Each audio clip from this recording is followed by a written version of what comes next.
Oke, kabajamtoota fi jaalamtoota chaanala keenya amma karaa gaafii of yeroo koflaa kutaa itti aanutti dhufaa jirra. Saniifuu akka itti aanutti nu hordofaadhaa isin. Ayyee gaagamanumaan ammaas keessummaa keenya tokko mee maqaa isaa ta'e galleetu maqaan keenya mee?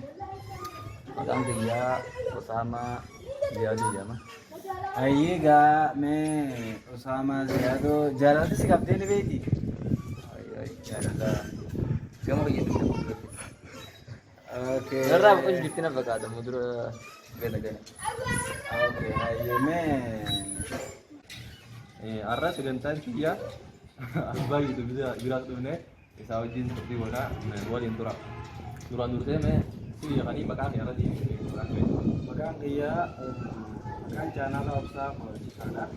Maqaan obsaa yoo gaafii duraa mee nyaata irraa maal nyaachuu akkaan jaalatu? nyaata irraa wanti nyaachuu kan jaalatu biddeena. Biddeena. Beekama arga keessatti biddeena kolbataa moo kadhatu?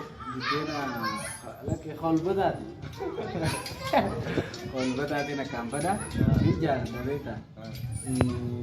Kanaaf ijoolletti kanaaf fadhanii Mee jireenya kee keessatti guyyaa tokko guyyaan akkaan gammadde guyyaa jireenya kiyya keessatti guyyaan akkaan gammadee garuu yaadachuu nama rakkisee ani beekaa kan marraa eeggatu tokko guyyaan akkaan gammadee keessaa guyyaan dhalatteettuu ni bala. guyyaan dhalatee akkasii abbaa yuutuubaa isatti naqamee jira gamanumaan. Ayyee gaafii itti aantu Guyyaa gidduutti. guyyaa tokko illee taatu osoo rafii guyyaa meeqa guyyaan sanii irratti sirriitti guyyaa lama guyyaa lama haniin irratti ati jabaadhaa ayyee kabajatoota fi argamtoota keenya qophiin hangammaa goone kan hangammaa daawwattanidha. Haga qophii biraatti walitti deemnu. maali jaalaloo meeqamtuu dura dursa Jaalalli kun gaaguutu qaba. Hasaala faallaa jira. Haadhaa faa jira. Haatuma jaalala fi rasuula sallallahu alaihi wasallam jira. Akkasuma jaalatu obbolummaan dhufu ni jira. Jaalakaan dura jaalala obbolummaa sanii dhufu jedhee. oke ayyee gaafii itti aanutti dabarra ayyee gaafii keenya gaafaan gammaa daawwatanii sanumaafuu chaanala obsaa kubalchiisaa irratti laayik sheer sabskiraayib godhaa nu waliin tura nu hordofaa isin jenna. Dhufnee jirra maqaa isaatiin eegallaa maqaan kee Tuujii. Maqaan kee Tuujiidha. Mee yeroo ganama dura hirrii baafatu maal goote?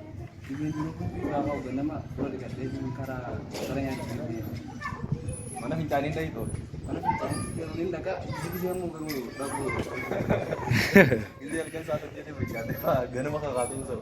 Ganaman kau guru digadai ni pun digadai karena masalah di mana ya Mee fakkeenya gaafiin lammaffaa namni fuudhu malee hin jiraatu jettee yaadda. Nanti fuudhu malee edukuma namni tokko fuudhu malee akka afaan bakka bu'aa fakkeenyaaf amma ilmi godhanuu hin danda'u yoo jenne malee amma garuu fuudhu ni jiraata. Fuudhu malee ni jiraatu moo hin jiraatu jettee yaadda. Garuu ni jiraata garuu ammoo Gammachuun argatu. gammachuun argata. Amma saaraa sammuun argata.